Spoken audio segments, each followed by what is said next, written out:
ভাবে ভাব গাম্ভীর্য নিয়ে তারা এই কাজগুলো করতেন, আর তার মধ্যে করার মধ্যেই তারা আনন্দ পেতেন। করে করতে পেরে যে একটা অহংকারের ভাব, এটা কারোর মধ্যে দেখতাম না আমি কোনো সময়। তাই আজকের আলোচনা থেকে এটুকুই বুঝলাম আর কি, প্রস্তুতি এটা প্রাথমিক ব্যবস্থাপনা, প্রস্তুতিকে সাকসেসফুল করার জন্য, প্রস্তুতি নিয়ে টার্গেটকে সাকসেসফুল করার জন্য ব্যবস্থাপনা, আর সেটা ইষ্টানুগ অনুশাসনের মধ্য দিয়ে সম্পন্ন হলেই সার্থকতা পর্যবসিত হয়, আর যারা করেন তারা সাধু। জয়গুরু। আমি এইটুকু বলে রাখলাম, অপরাজিতা দাদা এটুকু বলে রাখ। হ্যাঁ, জয়গুরু। হ্যাঁ, এক্স্যাক্টলি, একদম একদম ঠিকভাবেই সামারাইজ হয়েছে। আর প্রস্তুতি আর ব্যবস্থাপনার যে ব্যবস্থাপনা হচ্ছে দুটোই। প্রথম দিকে যে যাতে ফলস স্টার্ট না হয়, একটা বড় প্রজেক্ট যদি করতে চাই আমরা যখন ঠাকুর বাড়ির ভেতরের স্ট্রাকচার, আমি তখন ছোট, কিন্তু ওই নিজের মতো কাঠবেড়ালি যেরকম জোগাড় দিত আমি ওইরকম জোগাড় দিতাম। এই আনন্দবাজারের বিল্ডিং গুলো, তারপরে ঠাকুর বাড়ির মেইন ক্যাম্পাসের অনেক কিছু, যে ছোট নিজেরাই আমরা আশ্রমিকেরাই সবাই ওটা পরিনিষ্পন্ন করতাম। পরিনিষ্পন্ন কথাটার মধ্যে ওই প্রস্তুতি আর ব্যবস্থাপনা দুটোই আছে। তো যখন আপনার ব্যবস্থাপনা খুব ভালো হয়, তখন ম্যানেজমেন্ট বলছে যে আরো দু তিনটে ফ্যাক্টর থাকে তখন। সে হচ্ছে অর্গানাইজেশনাল বিহেভিয়ার, মিশনারির মতো কাজ করা। মিশনারির মতো কাজ করাটাই ঠাকুর বলতেন। মিশনারি শব্দটা খুব একটা বেশি পছন্দ করতেন না ঠাকুর, কিন্তু ডেডিকেটেড হয়ে ইষ্টানুগ হওয়া মানে ওইটাই। ইষ্ট কথাটার মানে হচ্ছে যেটা সর্বতোভাবে মঙ্গল হয়, কিন্তু ঋষিকে কেন্দ্র করে। এটা একটা বড় বড় সমাজ যে ভেঙে গিয়েছে, যেখানে কেন্দ্রের ঋষি যিনি কেন্দ্রে ছিলেন তার দিকে যখন, সেটার থেকে যখন বিচারধারা বড় হয়ে উঠেছে, তাহলে মরা জিনিসকে ক্যারি করলে কি আপনি একটা জ্যান্ত সিভিলাইজেশন তৈরি করতে পারবেন না। ওই জন্যই ইষ্টানুগ হওয়া আরো দরকার। ইষ্ট কি করেন যে জ্যান্ত জীবন্ত লিভিং রেলেভেন্সটা, মানুষের লিভিং রেলেভেন্সটা ছাড়া কিন্তু আর কোনো রেলেভেন্স অত কাজ করে না। আমরা আদর্শে কেন্দ্রায়িত হতে চাই কেন, ইষ্টে কেন্দ্রায়িত হতে চাই কেন? ওটা আমাদের লিভিং রেলেভেন্স। আদর্শকে আমরা স্ট্যান্ডার্ডটাকে কমও করতে পারি, তো তা না করে আরো ঠাকুরের স্ট্যান্ডার্ড কি, বাপ রে বাপ। তো ওইগুলো হচ্ছে কেকের ওপর আইসিং আর কি।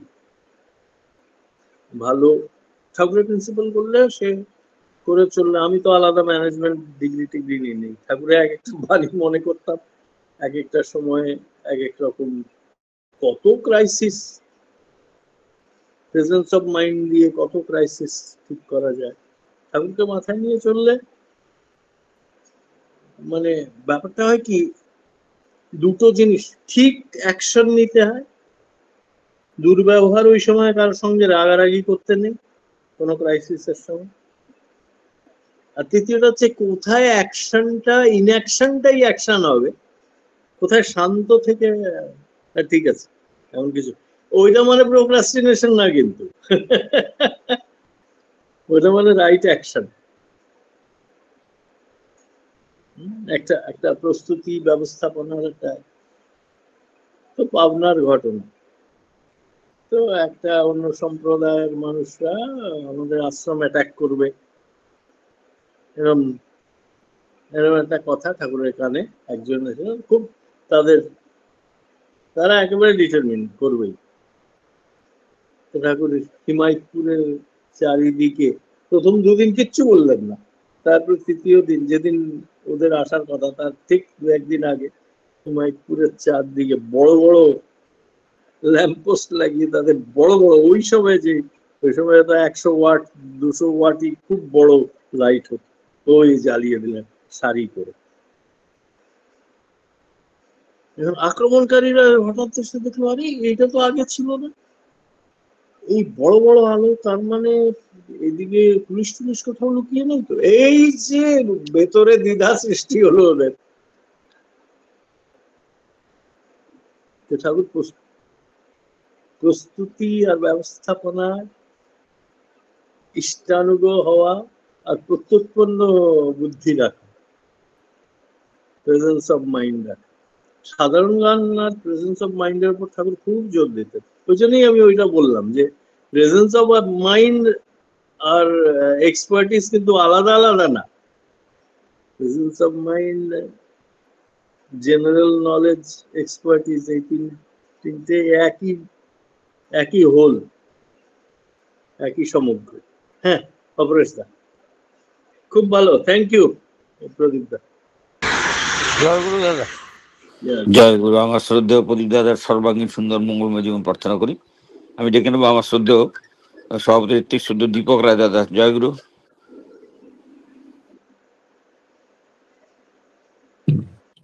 জয় জয় গুরু দাদা। জয় গুরু দাদা। জয় গুরু। জয় গুরু।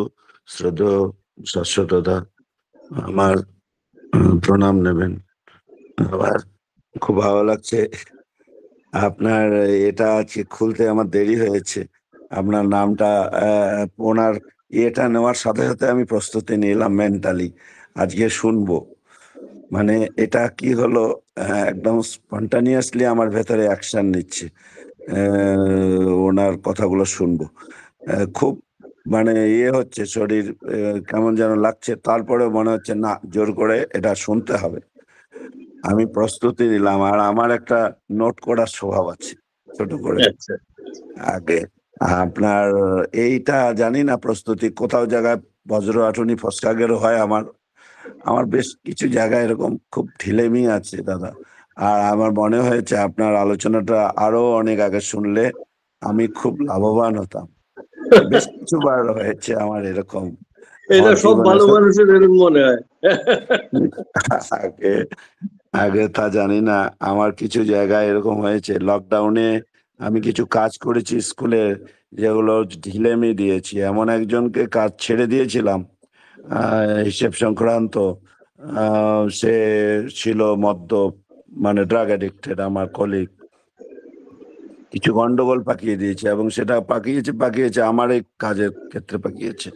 আমার মেন্টালি ওই জায়গাটায় কি বলবো, ওর উপর অনেকটা ডিপেন্ড করা হয়ে গেছে। ওই যে আপনি যেটা বললেন, মানে তাৎক্ষণিকভাবে ওদেরকে ছাড়তে হবে, স্বাধীনতা দিতে হবে, কিন্তু মাঝে মাঝে ওদেরকে বলতে হবে যে হ্যাঁ, যে যাতে বেচাল না হয়ে যায়, বেপাথে না নিয়ে যায়।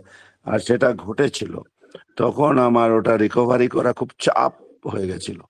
যা হোক, আপনার আজকের যে আলোচনাটা, মানে অ্যাকচুয়ালি আমরা ঠাকুর যে মানে সার্বিক সবটা নিয়ে, মানে শুধু ধর্ম, দর্শন, বিজ্ঞানের দিক এরকম না, মানে একটা মানুষের ওই যে যেটা বললেন না, যে সংসার জীবনে অকৃতকার্যতা আসবেই না, তার আধ্যাত্মিক চক্ষু যার তমসাচ্ছন্ন, সংসার জীবনে যে অকৃতকার্য, আধ্যাত্মিক চক্ষু তমসাচ্ছন্ন। তার মানে আধ্যাত্মিক চক্ষুর সঙ্গে সংসার জীবনে কৃতকার্যতা, এই এতটা কি বলবো, আমার তো মানে যত দিন যাচ্ছে তত মনে হচ্ছে এত ভালো ঠাকুরের যে ব্যবস্থাপনা বা দেওয়া আমাদের জন্য, এটা দিন দিন যেন আরো মনে হচ্ছে। আগে অতটা ফেথ ছিল না, ঢুকছি যখন। আপনি তো স্বতঃস্ফূর্ত ঢুকেছেন, ছোটবেলা থেকে দেখেছেন। আমার তো এটা হয়নি। আমারটা অনেকটা অ্যাকোয়ার্ড বলতে পারেন, কিছুটা অ্যাকোয়ার্ড করতে গেলে ভুল হয় খুব। আর যেটা নর্মাল হয় আপনাদের ক্ষেত্রে, এটা নর্মালি আপনাদের গ্রোন আপ হয়েছে। আমারটা অ্যাকোয়ার্ড করতে গিয়ে ঠকতে হয় মাঝে মাঝে, হোঁচট খাই মাঝে মাঝে, এটা আমার মনে হয়েছে। আর কি বলবো, ভুলভাল প্রচুর আছে আমার, তার মধ্য দিয়ে এটা খুব এনরিচড হওয়ার একটা, আপনার আলোচনাটা আজকে খুব এনরিচড করলো। থ্যাংক ইউ দাদা। দাদা জয় গুরু, সবাইকে জয় গুরু, জয় গুরু। একদমই তাই। আজ অনেকগুলো পার্টিনেন্ট পয়েন্ট, মানে জীবনের সফলতা আনতে গেলে সে দীক্ষা নেক আর না নেক, এইভাবে তাকে চলতেই হবে। তা নাহলে কিন্তু ঠিক ঠিক কর্ম নিষ্পাদনটা ঠিক হবে না, কর্ম সম্পাদনটা ঠিক মতো হবে না। ঠিক, দীক্ষা নেওয়াটা একটা ভালো বিয়ের মতো আর কি। হ্যাঁ। ওই কমিটমেন্টটা যদি না থাকে না, তাহলে দাদা কি হয়, মানুষ নিজেকে, যেমন একটা ভালো মানুষ সব ঠিক আছে, সন্ধ্যাবেলা একটুখানি মদ খায়, একটু বাড়িতে এসে উল্টো পাল্টা করে, করে, তারপরে দেখা গেল ওইটা করতে করতে একদিন সে, এর বড় বড় ফ্যামিলি, জেফ কেনেডির বাড়িতে এই ধরনের ঘটনা খুব, এই যে কত বড় বাড়ি, এরম এরম বহু বাড়ি আছে।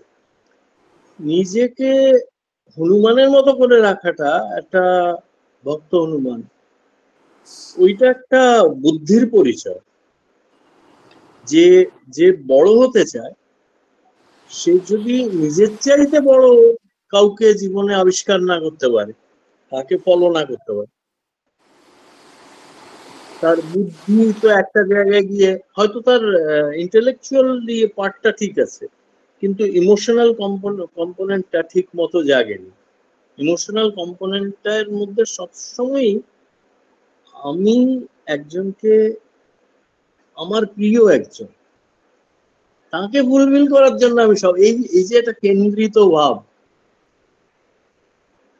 কেন্দ্রায়নটা অনেক সময়, বিশেষ করে কোয়ান্টাম ফিজিক্স আসার পর কেন্দ্রায়নের উপর জোরটা কমে গিয়েছে, আগে যেরকম ছিল সবকিছুই কেন্দ্রিত বলে বলে মনে হতো।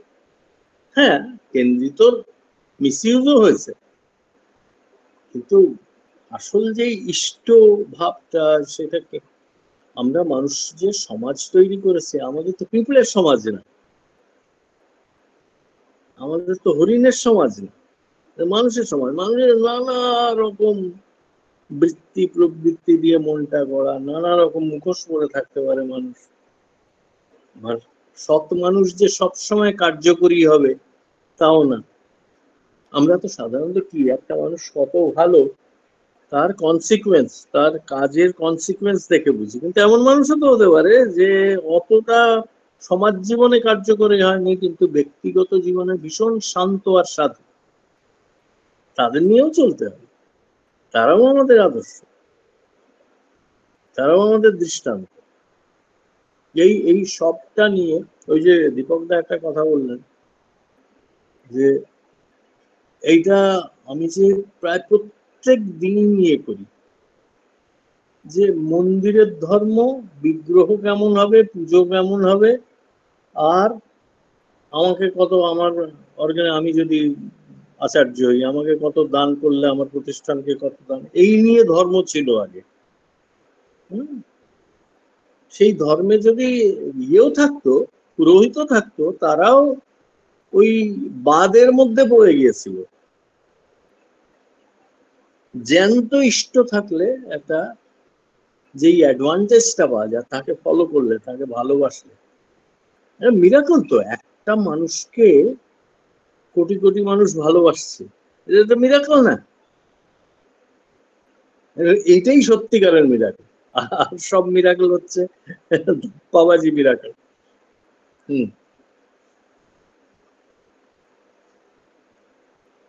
হ্যাঁ, পরবর্তীতে আপনাদের মধ্যে কেউ কিছু বলবেন? আপনাদের যারা আছেন, উপস্থিত যারা আছেন, শ্রদ্ধেয় লোকেশ দা। আগে দাদা, আমি বলেন। দাদাকে প্রণাম, সবাইকে জয়গুরু জানিয়ে আমি শুরু করছি। ওই যে আজকে যে বিষয়টা নিয়ে আলোচনা হলো, তো শিক্ষকতা করার সময় দেখতাম যে আমরা লেসন প্ল্যান নিয়ে যেতাম, অর্থাৎ প্রস্তুতি, উপস্থাপন এবং মূল্যায়ন। এই এইটা শুধু ভাবতাম যে ওই ছাত্রদেরকে পড়ানোর জন্য, কিন্তু আজকে ওই দাদার আলোচনা থেকে ওটা যে জীবনের সর্বক্ষেত্রে ওটা প্রযোজ্য, সেটা আর একটু মানে ইয়ে হয়ে আসলো আর কি। আমরা এমনিতে করি, কিন্তু এত সিরিয়াস ভাবে করি না। তো জীবনের প্রতিটি ক্ষেত্রেই প্রস্তুতি, উপস্থাপন এবং মূল্যায়ন, এইটা আমাদের করা একান্ত প্রয়োজন। আর ওই যে দাদা বললেন ম্যান ম্যানেজমেন্ট, ওটার জন্য ওটার জন্য মানে আমরা যারা কিছু কিছু কাজ করছি, ওই আজকের যে ইষ্ট প্রসঙ্গটা হলো, ওটা অনেক কাজে লাগবে, অনেক কাজে লাগবে, অনেক কাজে লাগবে। তো আমার বলা এতটুকুই, আমি আর কিছু বলছি না। দেখলাম যে জীবনের প্রতিটা মানে হুম এমন কোনো দিক নাই ঠাকুর যে বলে যান নাই। তো হুম শিক্ষা হুম, ক্ষেত্রে তাই আমরা তো। ওটা অ্যাপ্লাই করে আমরা কিন্তু ফলপ্রসূ হয়েছি। আমরা লেসন হুম প্ল্যানটা নিয়ে গেলে পরে পাঠটা খুব ফলপ্রসূ হতো। তো জীবনের প্রতিটি ক্ষেত্রে যদি আমরা সাকসেস হতে চাই, তাহলে এ ধরনেরই প্রস্তুতি আমাদের নিতে হবে। জয় গুরু দাদা, জয় গুরু। জয় গুরু, জয়। আর শিক্ষকরা হচ্ছেন প্রথম বীজ দেন তো প্রস্তুতি আর ব্যবস্থাপনা, প্রথম। সেটা ওনারা অনায়াসে হয়তো পারে, আমরা বুঝি না যে যখন শিক্ষকরা ক্লাসে পড়ান, অ্যাটেনশন দিতে বলেন, ঠিক করে বসতে বলেন, উঠে দাঁড়িয়ে অ্যাড্রেস করতে বলেন, হোমওয়ার্ক করতে বলেন, ঠিক ক্লাস শুরু হওয়ার আগে আসতে বলেন, ক্লাসে সহপাঠীদের সঙ্গে ওই সময় বেশি কথা না বলতে বলেন। এই এই যে স্কুলিং এর মাধ্যমে যেই আমরা প্রস্তুতি আর ব্যবস্থাপনা শিখি, সেটাও স্কুলিং সবকিছুকে ঠাকুরের সঙ্গে সক্রেটিসের অনেক, সক্রেটিসের মানে প্লেটোর রিপাবলিক যদি আপনি পড়েন, সক্রেটিস হচ্ছেন পশ্চিম জগতের প্রথম সদ্গুরু, এথেন্সের সদ্গুরু ছিলেন। ওনাকে বিষ দেওয়া হয়, উনি প্রথম ওনার অ্যারাউন্ড একটা জ্যান্ত মানুষের অ্যারাউন্ডে, মানে হিস্ট্রি যতটা রেকর্ড করেছে, অতগুলো লোক একত্রিত হয়ে কোনটা ঠিক কোনটা ভুল, উনি বলতেন ঠিক করে যদি শাস্তিও পেতে হয়, ওনাকে যেটা পেতে হয়েছিল, ওনাকে বিষ বিষ দিয়ে দেওয়া হয়েছিল। ওনাকে বলা হচ্ছিল যে তুমি অথরিটি থেকে মানলেই তো হয়, অথরিটি শাস্তি দিলে শাস্তি পাবে, পুরস্কার দিলে পুরস্কার পাবে। উনি বলতেন না না, একটা আদর্শ থাকা দরকার, জীবনের সর্বক্ষেত্রে আদর্শ থাকে।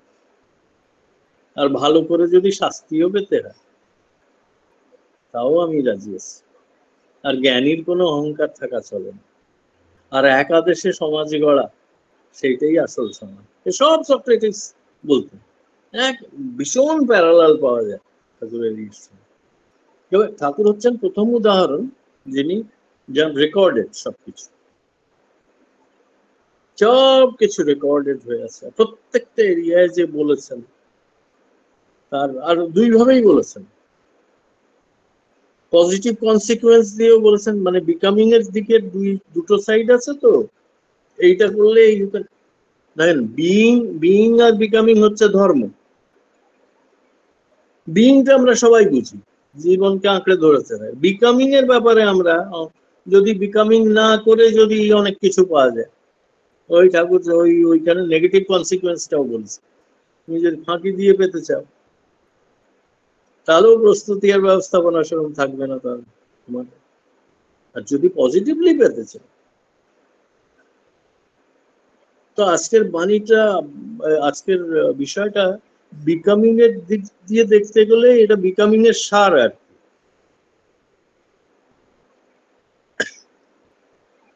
ওই জন্যই ঠাকুর অতগুলো এরিয়া নিয়ে বলেছেন। ঠাকুরের আপনি যদি সবকটা বাণী পড়েন, তাহলে 50+ এরিয়াজ এর উপর ঠাকুর রেগুলার বলে গিয়েছে। 50+ এরিয়াজ, তার মধ্যে শিক্ষা, ধর্ম, চরিত্র, বিজ্ঞান, মনস্তত্ত্ব, সদাচার, সদ্ব্যবহার, তারপরে লোকচরিত্র, তারপরে সেবা, প্রণিধান, ধ্যান, মানে আপনি জন্ম রহস্য, মৃত্যু রহস্য, আফটার লাইফ, এমন কোনো এরিয়া নেই। আবার ওইদিকে শিব বিগ্রহস্থন পুরুষোত্তম বলেছে। তো ঠাকুর এতখানি রেসপন্সিবিলিটি না নিলেও তো পারতেন। ঠাকুর তো মাইক্রো ম্যানেজ করার মানুষ ছিলেন না, মানে মাইক্রো ম্যানেজ করেননি। শুধু কোনখানে কোনটা নর্মাল এটা ঠাকুরের নিজেরই বলা আছে। কোনটা আইডিয়াল মানে হচ্ছে নর্মাল, নর্মাল যেটা সম্পূর্ণ একটা মহিরুহ, যে মহিরুহ হয়ে ওঠে একটা ছোট চারা গাছ হয়ে, এরকম হয় না কেন? একটা একটা অশ্বত্থ গাছ স্বাভাবিকভাবে কোনোটা 1.5 ফুট আর কোনোটা মানুষের মধ্যে যেরকম একটা বড় একটা ছোট, ওরকম হয় না কেন? ওরা ওদের ইয়েটা লাইফটা প্রিডিটারমিন্ড ভাবেই ন্যাচুরাল। পশু পাখিরা এখনো আমাদের থেকে অনেক বেশি ন্যাচুরাল। আমরা প্রবৃত্তি দিয়ে এমন সংক্রমিত হয়ে গিয়েছি যে আমাদের ন্যাচুরাল লাইফটা, ওই জন্যই আরো এই সব ব্যাপারে ঠাকুরের যে বলা, ঠাকুরের বলা মানে কি ওই ওই এরিয়া গুলোর দায়িত্ব নিয়েছেন ঠাকুর। আমরাও যদি ওরম নিই ঘরে টরে, বলা কম আর দায়িত্ব নেওয়া বেশি, এটা খুব ভালো। হ্যাঁ দাদা, জয় গুরু, জয় গুরু। জয়।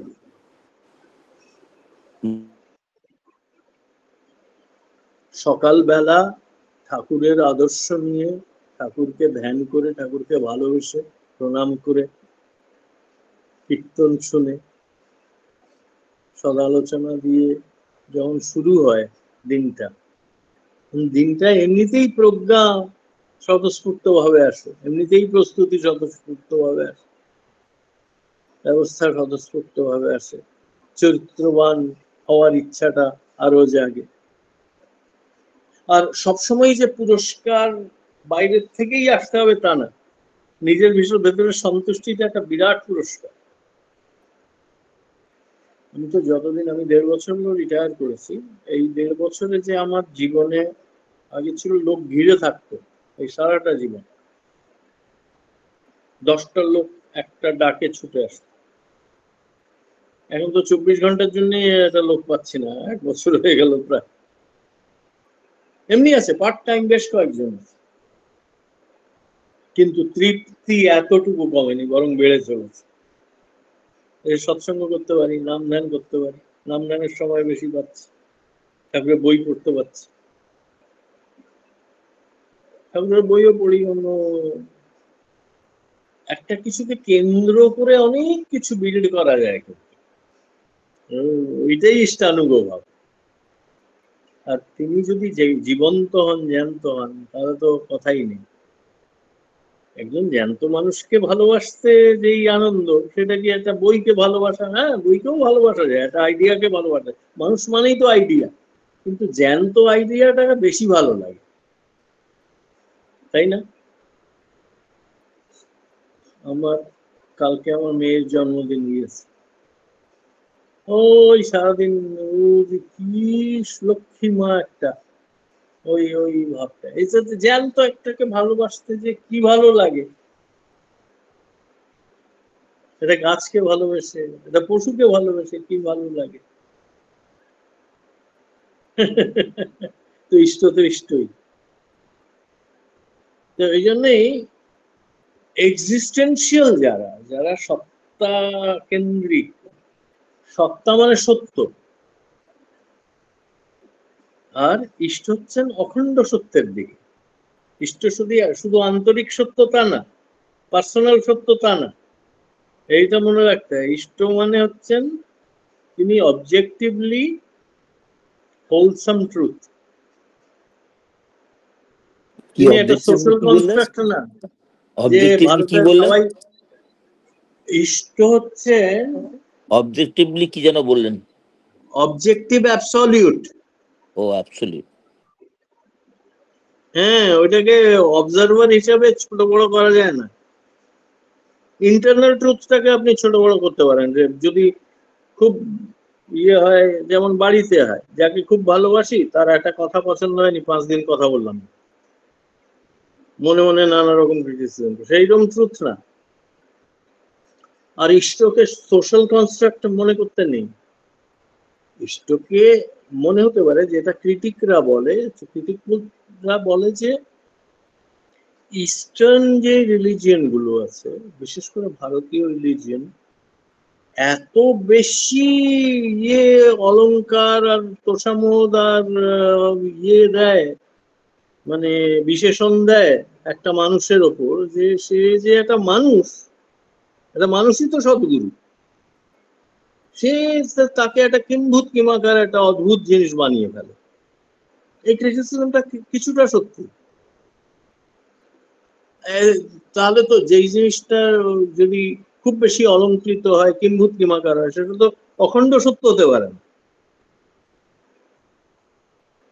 সোশ্যাল কনস্ট্রাক্টের দরকার আছে কিছু লোকের জন্য, যেমন রিলেটিভ একটা জিনিসের দরকার আছে। অমুক দাদা আমার, ও কিন্তু এর থেকে অনেক, একটা বড় লোকের থেকে অনেক ভালো, আমরা বলি, স্বাভাবিকভাবেই বলি। ওটার মধ্যে অখণ্ড বা আন্তরিক সত্যের ব্যাপার না, ওটা তো একটা কম্পেয়ার করে বলছি, ওখানে জাজমেন্টও ভুল হতে পারে, তবুও বলি। তো সত্য সাধারণত চার ধরনের হয়। ইষ্ট হচ্ছেন অখণ্ড সত্য।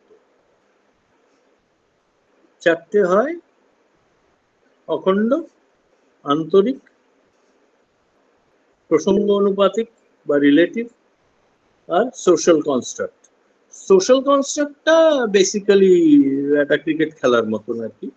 ধর্মে ওই ব্যাপারটাও আছে, এক জায়গায় হই আমরা, আনন্দ করি, এটা ইয়ে করি, উৎসব করি, একে দেখা, ওর পেছনে গসিপও করি, ভালো ভালো জামা কাপড় পরি, অনেকে একটু পাউডার টাউডার লাগায় মুখে, ভালো করে শেভ করে, সেসবও করি। তো সোশ্যাল কনস্ট্রাক্টরটা না থাকলে, যেমন রান্নায় যদি একটু মশলা না থাকে, তাহলে কি আর ভালো লাগে? তো সত্যের উপর এই আবরণগুলো থাকা সত্ত্বেও সত্যের একটা অখণ্ড রূপ আছে, তিনি ইষ্ট।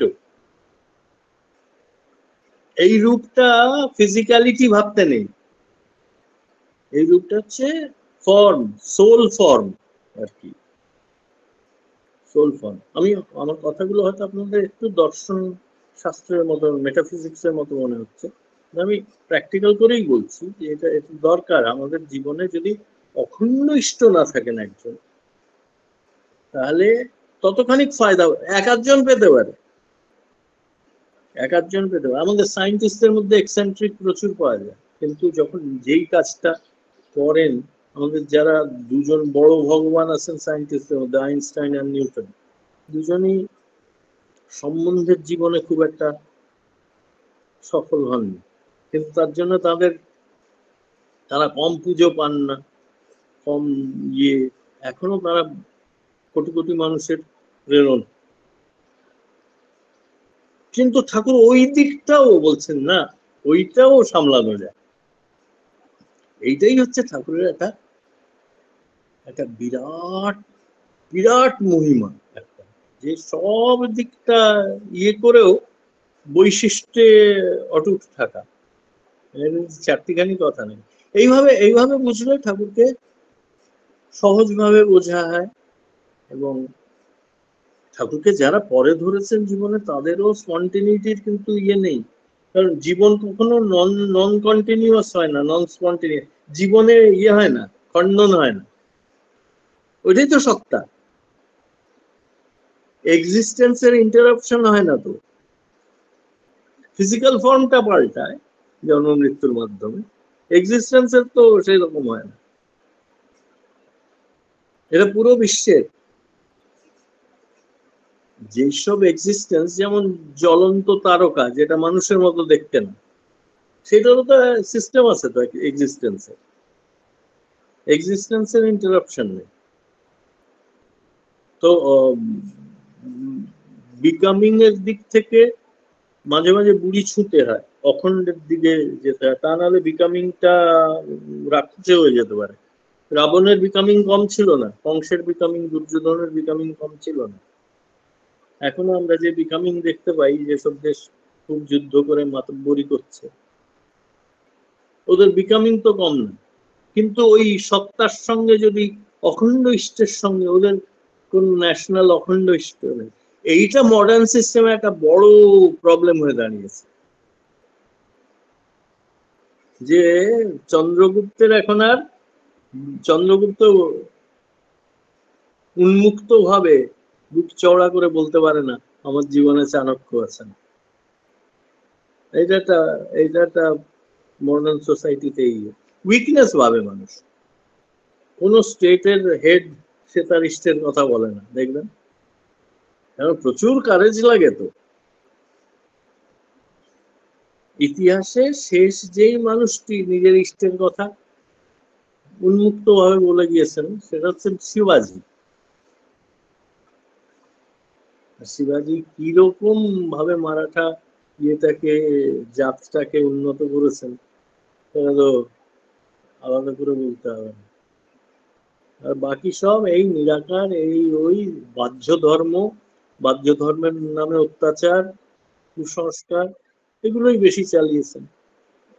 ওই জন্য ইষ্ট থাকলেই ব্যালেন্সটা থাকে। ব্যালেন্স, অনুকম্পা, প্রজ্ঞা, নিজের মধ্যে একটা শান্ত সেবক ভাব, এগুলো জ্যান্ত আচার্য থেকেই আসে।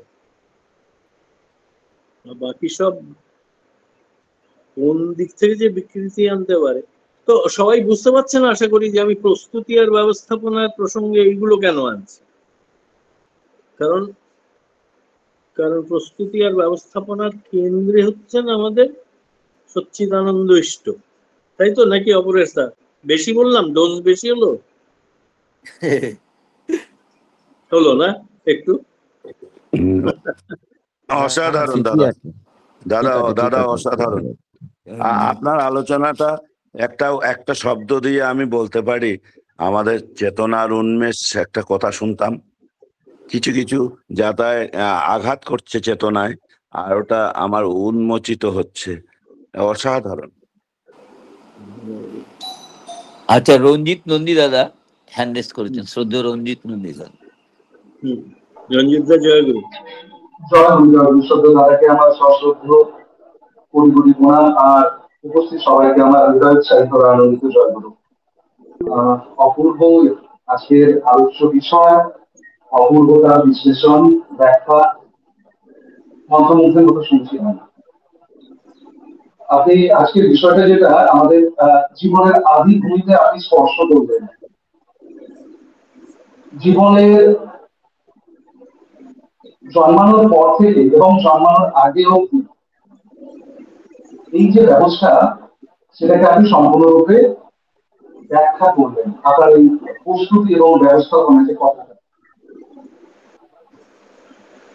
যদি এটা যথাযথভাবে না হয় তাহলে ওই অনেকটা আনওয়ান্টেড প্রেগনেন্সির মতোই কিন্তু আমাদের জীবনে মনে আসছে। হঠাৎ করে জীবনে যেটা আনন্দের বিষয় সেটা হয়তো প্রস্তুতির অভাবে সেটা কিন্তু আমরা তখন ইনস্টিং যে কথাটা বলি সেটা হয়। এক্ষেত্রে একটা বাণী ঠাকুরের খুব ভীষণ ভাবে মনে আসছে, যে বলছি যে এক লহমা একটু বেফাস একটু বেসামা দক্ষতাহীন বেচাল চলো ভালোই জীবন থাম। তো ইষ্টানু চলন অর্থাৎ ইষ্ট অনুসারী যে চলনটা, সেটা যদি কারো প্রপার হয়েতে হয় তাহলে কিন্তু ওই প্রস্তুতি এবং ব্যবস্থাপনা দুটোই কিন্তু তার সঠিকভাবে হওয়া উচিত। কারণ দীক্ষা কিন্তু আমাদের দক্ষতাকে বাড়ে, আমাদের স্কিলটাকে কিন্তু বাড়ে। আমি অনেক মানুষকে এরকম দেখেছি শেষ মুহূর্তে যেটা বলে ওই তড়িঘড়ি করে কাজটা সুসম্পন্ন করা, যেটা আমার একদম পছন্দ হয়। জীবনীয় শক্তিতে যদি আমরা শক্তিবান হতে চাই, শক্তিশালী যদি হতে চাই, প্রসেস যেটা আছে সেটা কিন্তু মেনটেন করাই যায়।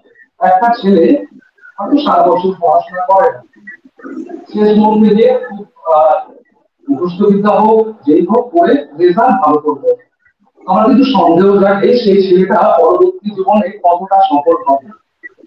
নিত্য নৈমিত্তিক যে অনুশীলন, যে চলনা, তার থেকে প্রকৃতির থেকে যেটা আমরা পাই সেটা অর্জন করে নিয়ে, সেটা পড়াশোনার ক্ষেত্রে হোক, কর্মক্ষেত্রে হোক, প্রত্যেকটা ক্ষেত্রে যদি আমরা সেটাকে গ্রহণ করতে না পারি, অভিজ্ঞতায় অর্জন না করতে পারি, পরবর্তী জীবনে ওই সময় ওই মুহূর্তে জীবনীয় যা কিছু পড়ার ক্ষেত্রে কিন্তু তখন আমরা কিন্তু পিছিয়ে পড়বো। কারণ আমার এই মুখস্থ বিদ্যা আর আমার ওই একটা লং গ্যাপে আমার যে চলনটা, সেটা কিন্তু আমাকে সেই বুদ্ধি, সেই প্রত্যুৎপন্ন যে বুদ্ধিটা, সেটা কিন্তু আমাদের বজায় না। আর এই কিন্তু সেটা আমাদের অভিজ্ঞতা থেকে সাহায্য করবে না। তো ঠাকুরের এই যে প্রস্তুতি এবং ব্যবস্থাপনা, যেমন আমি ছোট্ট একটা উদাহরণ দিয়ে বলি, আমি যেখানে যাই থানকুনি পাতাটা আমার জীবনের একটা অঙ্গাঙ্গী ভাবে, ঈশ্বরকে যেমন ভাবে করি, থানকুনি পাতা প্রত্যেকদিন গ্রহণটা আমি একটা ওই অমৃতের মতো আমার কাছে অমোঘ নিয়ে যাই। তো অনেক ক্ষেত্রে দেখি এটা অনেক জায়গায় পাওয়া যায় না, কিন্তু একটা ছোট্ট ঘটনা দিয়ে বললাম, বাকিগুলো তো আছে। তো আমার মনে হয় প্রস্তুতি যদি ঠিকঠাক থাকে তাহলে কিন্তু ব্যবস্থাপনাটাই কিন্তু খুব সুন্দর হবে। এই যে আজকে আপনি বক্তব্যটা রাখলেন তার জন্য আপনার একটা প্রস্তুতি ছিল, সেই দিনেই কিন্তু আমাদের বোঝাবে। তো জীবনীয় ক্ষেত্রে, জীবনের ক্ষেত্রে আমি কতটা ঠাকুরের মানুষ, এই দুটো কিন্তু ভীষণ ভাবে গুরুত্বপূর্ণ। প্রস্তুতি এবং ব্যবস্থাপনা দেখেই কিন্তু বোঝা যায় মানুষটা কতটা তার মতো হয়ে উঠছে। আর এটা যদি না ঘটে, সাময়িকভাবে হয়তো আমরা করছি, আর শেষ মুহূর্তে গিয়ে তৈরি করে সমস্ত ওই লাস্ট টাইম যেটা আপনি বলছেন যে মেকআপ করা, এভাবে কিন্তু কখনোই তাহলে আমরা কিন্তু সেভাবে শিক্ষিত দীক্ষিত হয়ে উঠলাম না। এখানে কিন্তু একটা প্রশ্ন থেকেই যায়। যদি তাকে জীবন আদর্শ হিসেবে গ্রহণ করি তাহলে কিন্তু এগুলো আমাদের সুন্দরভাবে সুসম্পন্ন হবে। যদি তা না হয় তাহলে বুঝতে হবে আমাদের ঠাকুরের হয়ে ওঠার অনেক অনেক বাকি আছে। জয় গুরু। জয় গুরু, জয় গুরু, জয় গুরু, জয় গুরু। এর যে দুটো, আমরা আমরা যারা সৎসঙ্গী, যে কোনো, সবাইকে যে ঋত্বিক প্রতিঋত্বিক হতে হবে তার কোনো মানে নেই। সৎসঙ্গীরা আমরা আদর্শ পরায়ণ। আদর্শ পরায়ণ মানুষ শ্রমিক হোক আর কর্তৃত্বের পদে থাকুক, তারা সমাজকে একটা ইষ্ট দিশা সম্পন্ন করে তোলে, ইষ্ট দৃক সম্পন্ন করে তোলে, এইটা মনে রাখতে হবে।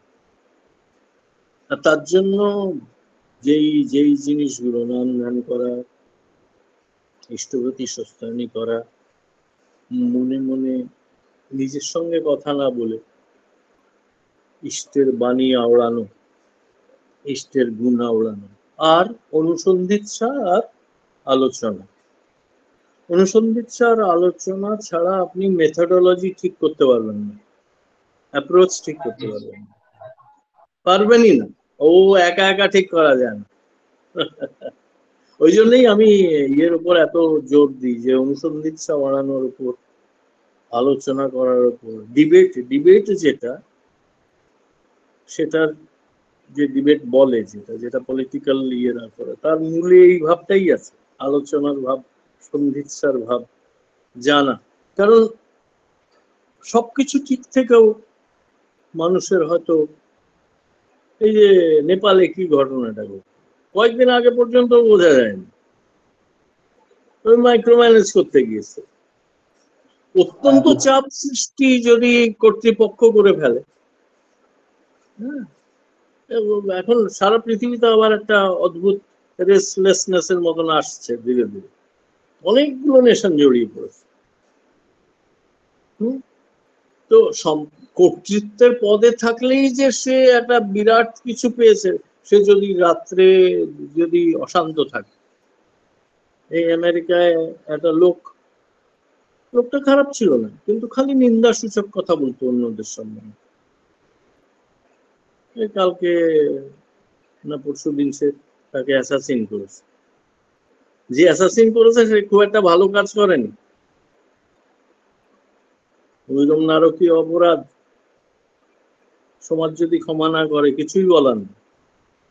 কিন্তু ব্যাপারটা হচ্ছে যে ওই সমাজের নিডটা কি, সে একা একা ঠিক করলে অনেক সময় খুব বেশি ক্রিটিক্যাল হয়ে যেতে পারে, কেউ দোষদর্শী হয়ে যেতে পারে। সোশ্যাল ক্রিটিসিজম আর আমাদের যে ফ্রিডম অফ স্পিচ রয়েছে, সেটা সোশ্যাল ক্রিটিসিজম যাতে ঠিক ঠিক হয়, পুরোটা বাইরে আসতে পারে, ভেতরে যেই চাপা ভাবগুলো আছে সেইগুলোর জন্যই মেনলি ছিল। সেটাকেই যদি চেপে দেওয়া হয়, আর আর সবসময় পথ ঠিক করতে হয়, আলোচনা, সহযোগী আলোচনার মাধ্যমে। ঠাকুর যে কোনো বাইরে থেকে আসতেন, কিরকম লেগে যেতেন, যেন ছোট দুটো টিনেজার কথা বলছে ওরকম ভাবে ঠাকুর প্রশ্ন করে, আচ্ছা দাদা আপনার এই সম্বন্ধে কি মনে হয়, আমার এইটা মনে হয়। এই কি মিষ্টি ছিল সেটা। অনুসন্ধিৎসা আর আলোচনা, কীর্তন নাম ধ্যান যজন যজন ইষ্টভূতি স্বস্ত নিঃসঙ্গে খুব সুন্দর করে করলে, তাহলে ওই ব্যবস্থাপনায় গোলটা তো বুঝতে হবে, আমি কি ব্যবস্থা করতে চাইছি, কিসের জন্য প্রস্তুতি নিতে চাইছি। এই যে ডিপি ওয়ার্ক শুরু হলো, কিসের জন্য শুরু হলো? এটা যুগোপযোগী, এটা যেটাকে বলে টাইমলি অপরচুন একটা কনটেক্সটটা তো ঠিক থাকতে হবে। তো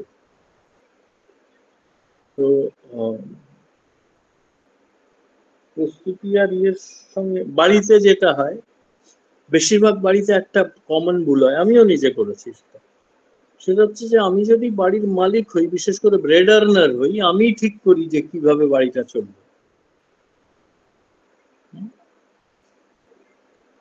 আমি পরশুদিন না তার আগের দিন একটা রাজস্থানী কাপলকে, বড় বিজনেসম্যান, তার বউকে নাকি, যে বউ এসছে আমার কাছে, ওকে ব্ল্যাক ম্যাজিক করেছে। তো ওর ভাই আমাকে চেনে, আমার কাছে নিয়ে এসছে,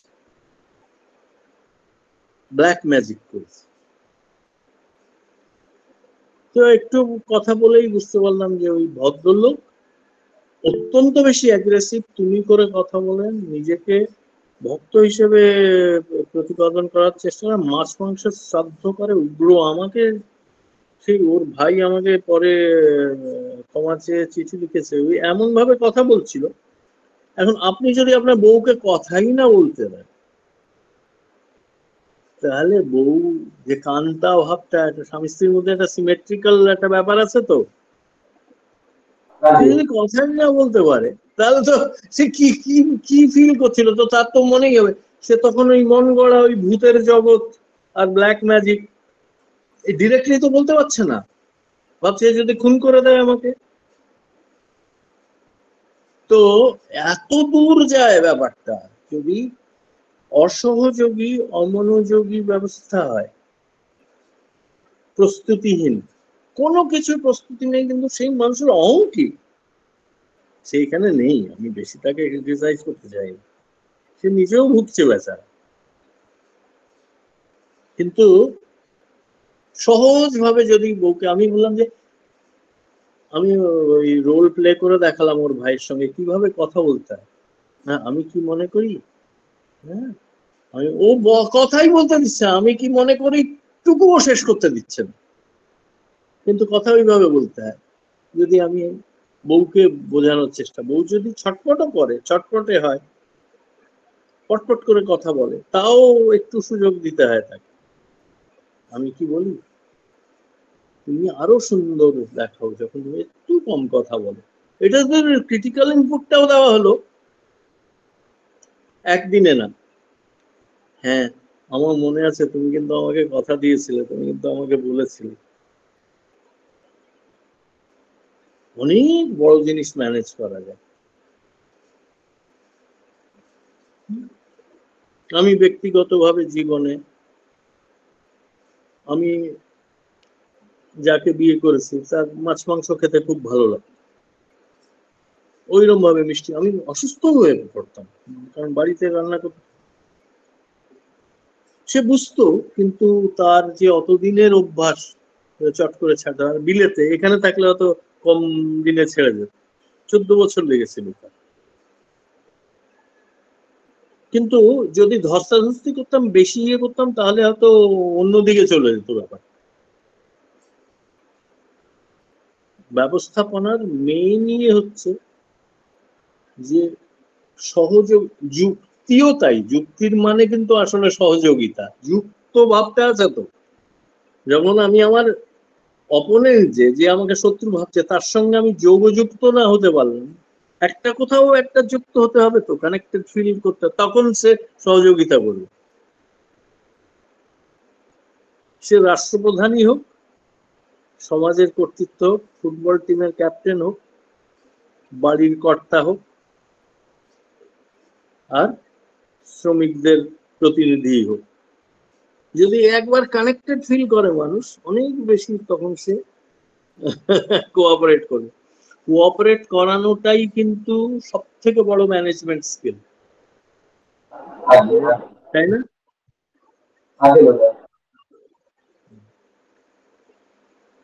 আচ্ছা, তো ইয়ে হলো, অপরেশদা আর কিছু আছে নাকি আজকে এখানেই থামা যাক? না, আরেকটা হ্যান্ড রেজ করেছে শম্ভু সাহা। আচ্ছা, শম্ভুদা, শম্ভু ভাই বলো। হ্যাঁ, জয়গুরু জয়গুরু। যেটু এক জয় সপ্তাহ গুরু। আগে তোমার অমৃত কথা শুনছিলাম, আমারও সৌভাগ্য হলো। তোমার যে আজকে যে আলোচনাটা হলো বিশাল ব্যাপার। আমার মানে জীবনে প্রথম থেকে হয়তো সেই প্রস্তুতি ছিল না, বলে আজকে আমার সেই জায়গায় উঠতে পারলাম না। কিন্তু আজকে তোমার মতো বা তোমাদের মতো বা ঠাকুরের মানুষ পেলাম বলে আজকে আমার জীবনটা আমি অমৃত স্বাদ গ্রহণ করলাম। এই জন্য হয়তো আস্তে আস্তে আস্তে আস্তে সেই জায়গাটা হবে, প্রস্তুতটা ঠিক ছিল না বলে আমার জায়গাটা বিচ্ছিন্ন ভাবে হয়ে গেছিল। এখন পরম পিতা দয়া করছে। আর তোমার কাছে একটা কথা বলছি, আগে বলেছিলাম সেদিনে শীতে তো মিটলো না, যদি একটুখানি ঠাকুর বড় মা সম্বন্ধে একটু বলতে একটু উপকার হতো। হ্যাঁ, মানে সেটা কিরকম সেটা সেটা বলবো, সেটা বলবো আমি। একটুখানি যদি আমার মনে আছে আজকে এটা। যদি অল্প একটু বলো, সামান্য একটুখানি 5 মিনিট, আর কিছুই না, একটু যদি বলো ঠাকুর বর্মা সম্বন্ধে একটু 5 মিনিট, বেশি লাগবে না, তাহলে ভালো হবে। জয় গুরু, রাখি। ঠাকুর বড় মা। তো আমাদের আশ্রমে অনেক বিধবা মা থাকতেন, অনেক বিধবা মা। আর ঠাকুর কিভাবে তাদের ম্যানেজ করতেন সেটা দেখার মতো ছিল। তারা প্রত্যেকেই লোনলি, একা থাকতেন, অনেকের মধ্যে মানসিক অসুস্থতাও ছিল। আর আশ্রমের ইয়ের বাইরে, গণ্ডির বাইরে তো বিধবা মারা যে খুব একটা বেশি সম্মান পান, ইয়ে পান, ওই সময় তো অন্তত ছিল না, আমি তো দেখিনি। যা দেখতাম বেনারসে কিছু দেখেছিলাম, কিন্তু ঠাকুর যা ম্যানেজ করতেন, তো ঠাকুরের 3টে কৌশল আমার খুব ইয়ে। শৈলমা আমাদের নিচে থাকতেন, বিধবা ছিলেন, একটু মস্তিষ্ক বিকৃতি ছিল, নগ্নতার একটু প্রবলেম ছিল। তো নগ্নতার প্রবলেম তো অল্প অল্প স্বল্প না, সাংঘাতিক থাকে। তার মানে কোথা দিয়ে যে একটা সামাজিক শৃঙ্খলাটা মনের থেকে আলাদা হয়ে গেছে। সেই শৈলমা মানে তাকে কিছু বললে সারাদিন, প্রথমে তো কয়েকটা গালি দিতেন, তারপর সারাদিন নিচে কথা বলে যেতেন। আমাদের গিয়ে অনেক সময় বলতে হতো, শৈলমা এখন একটু বাড়িতে পড়াশোনা হচ্ছে, আমাদের ভালো, তখন হয়তো চুপ করলো, তাও খানিকক্ষণ বলে ওই শৈলমাকে, কি শৈল আইছিস করে, হয়তো একটা রোমান্টিক লাইন বললেন। চিন্তা করেন, শ্রী ঠাকুর অনুকূল চন্দ্র, একজন যিনি মানসিক ভারসাম্য রাখতে পারছেন না, সেরকম বিধবা সামনে এসে দাঁড়িয়েছেন। ওইরকম শিষ্য টিষ্য আছে, সবাই আছে, লিপিবদ্ধ হচ্ছে, রেকর্ডেড হচ্ছে। কি শৈল আইছিস, লক্ষ্মী আমার, মানে ডার্লিং এর বাংলা করলে যা হতো ওই ধরনের শব্দ ব্যবহার করতেন। তারপরে হয়তো একটা ছোট্ট রঙ্গরসিকতা করলেন। প্রথমে হচ্ছে রিসেপশন, রিসেপশন মানে স্বামীও হয়তো এরকম রিসেপশন কোনোদিনও করেন। তৃতীয় হচ্ছে ছোট্ট রঙ্গরসিকতার একটা ব্যাপার আছে। যাদের জীবনের রস শুকিয়ে গেছে, যারা লোনার হয়ে গেছে, তারা বেশিরভাগই একা একা এন্টারটেইন হতে জানেন, তাদের হাসতে পারেন। হাসির একটা ব্যাপার আছে যেটা অনেকে জানে না, হাসি কিন্তু খুব কেন্দ্রিত করে দেয় মনকে, বিক্ষিপ্ত করে এক এক সময়, সেটার যদি খুব রিয়াক্টিভ হাসি বা কাম উত্তেজনার হাসি হয় তাহলে বিক্ষিপ্ত করতে পারে। কিন্তু সাধারণত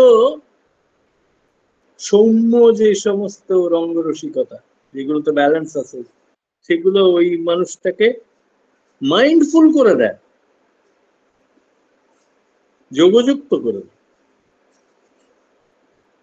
তারপরে যদি কোনো অভাবের কথা বলতেন, বাবা এটা তো নাই ওইটা তো নাই, থাকতোই, সাথে সাথে লেগে পড়ে সেটা। এই যে 100 জন ছিলেন বিধবা, বা তাদের মধ্যে 2-1 জন নিজে নিজে একতরফা ক্লেম করতেন যে ঠাকুর আমার স্বামী, এদের সমস্ত চাহিদা পূরণ করতেন ঠাকুর। আবার ধীরে ধীরে ওই রঙ্গরসিকতার মাঝখানে, ভালোবাসা দেওয়ার মাঝখানে তাদের যোগ্যতাও যেন না কমে যায় সেটার ব্যবস্থাও করতেন। উৎসবে হয়তো কাজে লাগিয়ে দিল, বললেন 1জনকে রাখিস ঘরে, যাকে রাখা হলো সে তো ছেড়ে দে মা, কেঁদে বাঁচি। কিন্তু ওই প্রথমবার রাখা, দ্বিতীয়বার রাখার পরে তারপরের থেকে ওই উৎসবের সময় 1-2 জন করে রাখতে ওদের মতনই, হয়তো তাদেরও স্বামী নেই, একা, কিন্তু উৎসব জয়েন করতেছে। আজকে এইটুকুই বললাম, ঠাকুরের যে কতগুলো দিক ছিল, কত একটা ফ্যাসেট এমন ছিল না। পুরুষোত্তম যে পুরুষোত্তম, আমাদের হয়তো কাছের থেকে দর্শনের সৌভাগ্য হয়েছে, কিন্তু ওই ইনফরমেশনটা তো পুরো আছে। এগুলো ঠাকুরের বই টই পড়লেও অনেকটা বোঝা যায়। এবং ওই সময়ের যারা আছেন আর আমাদের মতো যারা ব্রিজ, আমরা যারা ছোট ছিলাম, ছোট থাকলেই যে অনুধাবন ক্ষমতা কম ছিল এরকম মনে করা ঠিক না।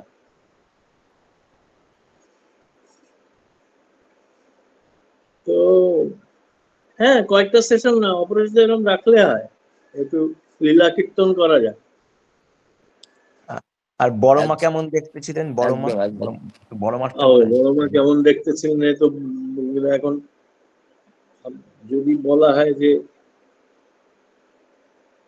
এমন একটা সুন্দর জিনিসকে বলো যেটা তুমি বলে শেষ করতে পারবে না, সেরকম একটা প্রশ্ন। বড় মা কেমন ছিলেন?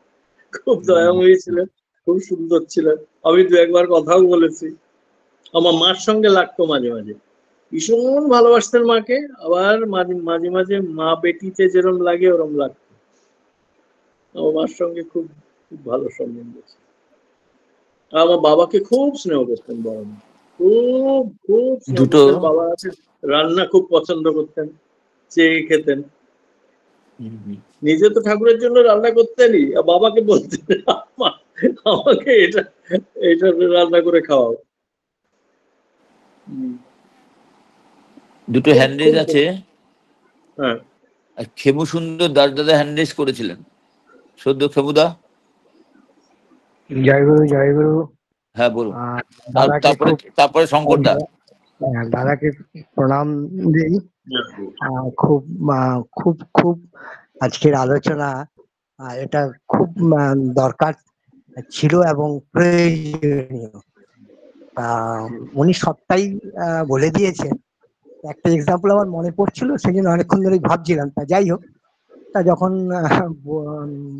বললেন, বলতে বললেন, তা বলি যে ঠাকুর বৈশিষ্ট্যপালী ছিলেন এবং 4টে যে বর্ণ তার বৈশিষ্ট্যের উপর দাঁড়িয়েই প্রত্যেককে উপদেশ দিতেন, জোর করতেন যে যেটা নিতে পারতেন কিনা উপদেশটাই বেশিরভাগ দিয়ে থাকতেন, যেটা করলেই ভালো হয়। আমার একটা ঘটনা, একটা পরিবারের ঘটনাও মনে পড়ে গেল যে উনি ভালো করে চেনেন কালী ষষ্ঠী মা, খুব বড় ভক্ত। কালী ষষ্ঠী মার হাজবেন্ডের নাম ছিল পূর্ণচন্দ্র রায় এবং উনি নাম করা খুব সম্ভবত মোহর ছিল, ঠিক জানা নেই, বইতে পড়েছি। আর ওনার ফ্যামিলির সঙ্গে আমি প্রায় 25 বছর যুক্ত ছিলাম। তা উনি ঠাকুরের সঙ্গে সঙ্গত করতে করতে হঠাৎ একদিন বললেন যে ঠাকুর আমার খুব ভালো লাগে ওই মোহরি কিন্তু। তখন ঠাকুর জিজ্ঞাসা করেছিলেন যে আপনার কাস্ট কি? তো বললো বৈশ্য।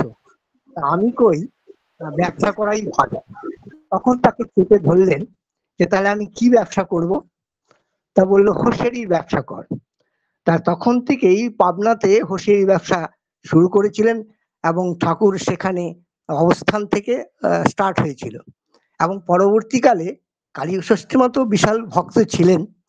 তার অনেক কাহিনী আছে এবং তার মেয়ে মুক্তিবারও কাহিনী আছে। তা যাই হোক, তা হোসেরি ব্যবসা করতে করতে ঠাকুর তো এপার বাংলায় চলে আসবেন, এদেশে চলে আসবেন। তা হঠাৎ করে একদিন কালী ষষ্ঠী মাকে বললেন যে তুই আমাকে 10,000 টাকা দিবার পারিস? তা ঠাকুরকে বললেন কালী ষষ্ঠী মা, হ্যাঁ হ্যাঁ ঠাকুর, আপনার জন্যই তো আমরা এত বড় হয়েছি। এবং এক সময় কালী ষষ্ঠী মাকে বলেছিলেন, এই জানিস গাড়ি বাড়ি ফোন ধনির লক্ষণ। তো যাই হোক, তখন ওনারা এপারে চলে এলেন। এপারে এসে দেওঘরে চলে আসার পরে হঠাৎ করে বললেন, যাই নে কালী ষষ্ঠী, তুই 10,000 টাকা নে, ওই বাড়িটা কিনে রাখ। কল্যাণ কুটির বলে একটা বাড়ি আছে সৎসঙ্গ কলোনির দিকে ডান দিকে, এবং ঠাকুর বাড়ির ভিতর দিক দিয়েও যাওয়া যায়। তা যাই হোক, তারপরে এখানে এসেও ওনারা হোসেরি ব্যবসা শুরু করেছিলেন এবং বেলগাছিয়াতে এখনো কনস্ট্যান্ট সেটা রয়ে গেছে এবং ওনার সঙ্গে যুক্ত ছিলাম। তা যাই হোক, সেটাই বলার যে তার নির্দেশ অনুযায়ী যদি চলা যায় তাহলে জীবনে সাকসেসফুল হওয়া যায়। এবং যেটা ভাস্করদার মানে খুব ভালো লাগে যে উনি কর্মজীবনটা রিসার্চ করে গেলেন, মানে করে গেলেন, এবং পরবর্তীতে কালেও সেই ধারাবাহিকতা তার।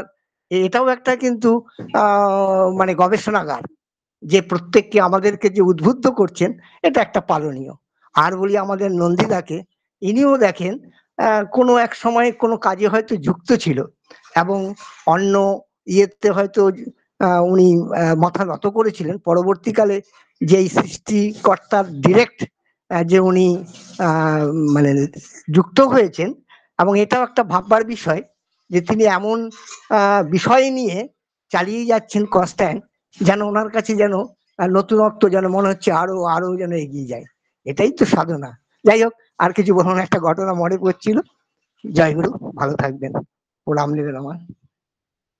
হ্যাঁ, কালী ষষ্ঠী মার অনেক অনেক ঘটনা আছে। আর কেউ আছেন? শঙ্কর প্রসাদ তালুকদার দাদা, শঙ্কর প্রসাদ তালুকদার দাদা, জয়গুরু। জয়গুরু জয়গুরু, জয় গুরু, প্রণাম নেবেন। জয় বলছি গুরু, আমার জয় একটা গুরু। পার্সোনাল প্রবলেম হয়ে গেছে। হ্যাঁ, এই গুজরাটের রাজকোট বলে একটা জায়গা আছে, হ্যাঁ, ওখান থেকে আমার অ্যাকাউন্টটা ওই সার্ভের যে পুলিশ হয় ওরা অ্যাকাউন্টটা বন্ধ করে রেখেছে। তো কালকে এখানে আমাদের সাবজেক্টন ইলেভে এই থানা আছে, ওখানে একটা ওই সাইবার পুলিশের আলাদা একটা ইয়ে আছে, ওখানে গিয়েছিলাম।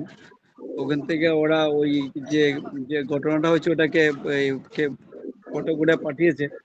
তো ওখানে রাজকোটে কথা বলেছিলাম, উনি আবার আরেকজনের নাম্বার দিয়েছে, তাকে ফোন করেছিলাম, উঠায়নি। তারপরে ওয়ার্কশপ করে মেসেজ করেছি, দেখা যাক কি হয়। কি করে কি হয়েছে আমি কিছুই জানি না। আমার স্যালারি আছে, বসে আছে, এখন ঘরের রেন্ট দেবো, এসব করবো, বাচ্চাদের স্কুলের পয়সা দেবো, কিছুই হচ্ছে না। এটা নিয়ে যদি কিছু আপনি কি গাইড করেন তাহলে খুব ভালো। আমার এইরকম যখন ঘটনা ঘটে তখন আমি আমার যেরকম আমার 1.5 বছর আগে আমি এখন প্যাসিভ ইনকাম, আমার যে পেনশনের পয়সা, গ্র্যাচুইটির পয়সা, প্রভিডেন্ট ফান্ডের, ওইটার একটা ইন্টারেস্ট পাই, আমি ওইটা দিয়েই চলে। হঠাৎ বন্ধ হয়ে গেল।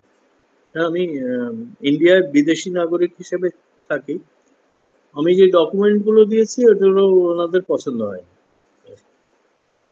এই 3-4 মাস ওই সময় আমি একটা ঠিক করলাম। কি ঠিক করলাম? ডিসিশন নেওয়া। ক্রাইসিসের সময় মানুষ প্রথম যেটা করে সেটা হচ্ছে ডিসিশন নেওয়া বন্ধ করে দেয়। আপনাকে এটা বলছি যে না, ওইটা নয়। আমি কি করলাম?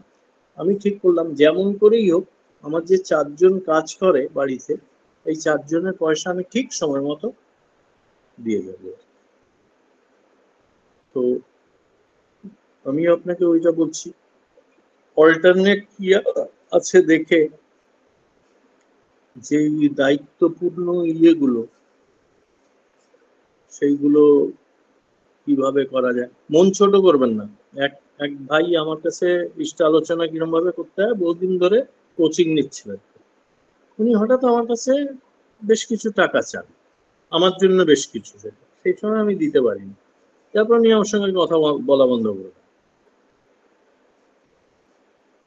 আর যে আগে আগে মানে ভাষ্যজ্ঞ মানে যে সেই যে কি করবে, কি বিশেষণ দেবে ঠিক। আর আমি তাকে তার মধ্যেও কিন্তু তাকে সমানে যতটা পারা যায় মানসিক জোর দিয়ে যাচ্ছি, ইয়ে করে যাচ্ছি, ঠিক হয়ে যাবে, মানে প্রবলেমও সলভ হয়ে গেছে। আপনারও হবে, আপনারও হবে। আর যা যেটা ওরা বলে সেইটা, আর রিল্যাক্স করবেন, ওইখানেই যেন বারবার মনটা না চলে যায়, এই একটাই আমি বলতে পারি। আর তাছাড়া তো শুধু সান্ত্বনা দেওয়া আর মিষ্টি কথা বলা ছাড়া এই সময় আমি তো ডিরেক্টলি কিছু করতে পারছি না। ঠিক হয়ে যাবে শঙ্কর দা, ওইটা তো ঠিক আছে, ওটা আমরা জানি যে ঠাকুর বলছেন যে ভাবছে বসে চলবে কি সে, বাবার তুমি কে, বাবার যিনি ভাবছেন তিনি, তুমি বাবাকে। ডেলি মন্দিরে প্রার্থনা করতে যাচ্ছি, আর যেটা করার করছি, তাও বারবার মনটা ওখানে যাওয়ার চেষ্টা করে। হ্যাঁ, বারবার ওটা মনের ধর্ম, মন ওরম করে, ওটাকে ইয়ে করতে হবে, শান্ত এখন করতে আমি হবে। জানি যে সবকিছুর পিছনে একটা মঙ্গল আছে। আমাদের হসপিটালে হতো কি, কেউ হয়তো আয়সা বললো भैया 500 रुपया ले लो, मेरे को पेटीएम कर दो। কেউ হয়তো বলতো যে এই क्या कहते हैं आपको पेटीएम करते हो कैश दे दो। এইগুলা থেকে কিছু কিছু প্রবলেম হয়েছে আমার মনে হয়। আমার কিছু কিছু আমি তো এরকম এইগুলো জানি না, আমার জীবনে মানে বড় বড় প্রবলেমও হয়েছে। মানে 18 মাসে হয়তো, আমার গরিব ব্রাহ্মণের ছেলে মনে থাকে যেন, কোনো বাবা আমাকে টিউশন ফিও সবসময় দিতে পারতেন না। সেইখান থেকে আমি উঠে যখন বিদেশে গেলাম, বড় চাকরি করলাম, ইয়ে করলাম, এমনও হয়েছে 18 মাসের মধ্যে আমার জীবনের প্রায় 60% সেভিং, কয়েক লক্ষ ডলার যেন ড্রেন দিয়ে ভেসে চলে গেল। তো তখন যেটা কাজে দিয়েছে, এই অল্প বলতে চাই কারণ আপনার তো এখন একটু মনে কষ্টের সময়, আমি কোনো বড় আইডিয়াল আপনাকে দিতে চাই না, শুধু সহানুভূতিটা আর মনের জোরটা দিতে চাই।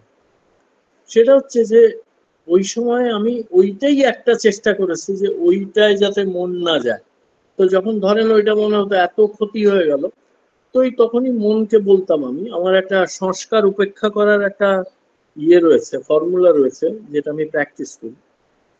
সংস্কার মানে মনও যেখানে চলে যাচ্ছে নিজে নিজে, যেন আমাকে কেউ বাধ্য করছে মন ওখানে, ওখানে ওই নিজেকে ওইটা বলতাম। কিন্তু এর থেকে এমার্জও তো হচ্ছে। তো মনকে বললাম দাঁড়াও, তোমাকে ক্যালকুলেট করে বোঝাচ্ছি। দিনে 86,400 মুভমেন্ট আছে, তার মধ্যে 400 মুভমেন্ট আমার এই দিকে মনটা চলে গেল। এখনো তো 86,000 মুভমেন্ট এমন আছে যেখানে আমার রেজিলিয়েন্সটা কাজ করছে, আমার শক্ত সমর্থ মনটা কাজ করছে। আমি বলি ঠিক আপনার হয়ে যাবে, হয়তো আপনি পরের সপ্তাহেই আমাদের জানাবেন যে ওইটা ঠিক হয়ে গেছে। ফোকাসও রাখবেন, আবার ওইটা যেন আপনাকে ওভার পাওয়ার না করে, এইটুকুই আমি বলতে পারি। আর এর থেকে বেশি বলাটা আমি আমি আমার কোম্পানিকে বলে দিয়েছিলাম, সুপারভাইজারকে, যে আপনি স্যালারিটা আমার অ্যাকাউন্টে ডালবেন না। ওরা কি করে বললো দাদা ডাল গিয়া, তো ডাল গিয়া তো আমি কাহা সে ও করুম। আমাদের একটা আছে, স্যালারি আসার পরে আবার একটা রিটার্ন দিতে হয় ওদেরকে, সরকারকে দেখায় যে আমি ওয়ার্কারকে 25,000 বা যা দিচ্ছি দিচ্ছি, কিন্তু আরেকটা মানি ওদেরকে উঠে দিতে হয়, এটা কেউ জানে না। ওটা যদি আমরা বন্ধ করি তো আমাদের তো ইয়েটাই, চাকরিটাই থাকবে না। তো এরকম একটা ব্যাপার আছে। হ্যাঁ, অনেককে এইসব ইয়ে করতে হয়, কম্প্রোমাইজ করতে হয়। ইন্ডিয়ায় নানা রকম এসব ইয়ে আছে, জানি আমি। এইসব চলছে আর কি। এখন দেখা যাক, পরম পিতা তো আমি এটা সবকিছুর মধ্যে একটা ভালো হ্যাঁ, জিনিস তো আপনি আছেই। খুব শক্ত সমর্থ, সেটা আমরা জানি। আপনি ঠিক পারবেন এটা ইয়ে করতে, ঠিক পারবেন। জয় গুরু। জয় গুরু, জয় গুরু। আর আপনার টাইমিংটা আমার 7:30 থেকে 8টা, না আপনাকে ফোন করার এইটা আর হয়ে ওঠে না। আর হবে হবে যখন আপনি তো অনেককে দেখে রাখতে পারেন, আপনার নিজের যোগ্যতা